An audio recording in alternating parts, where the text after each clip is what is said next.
করা হয়নি, ফোনটা ডিস্টার্ব ছিল। তো এখনো ঠিক হয়নি অবশ্য। এটা আমার বরের ফোন, দিয়ে ভিডিওটা করছি। অনেকদিন তোমাদের সাথে কথা বলা হয়নি।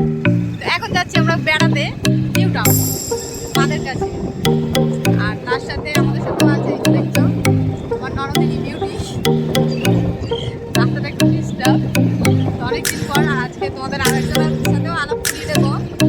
আমার জীবনের স্পেশাল মানুষ, আমার খুব কাছের একজন। নিউ টাউনে পৌঁছে গেছি আমরা, যে দেখতে পাচ্ছ। আর বাড়িতে গিয়ে তোমাদেরকে সবার সাথে পরিচয় করিয়ে দেবো।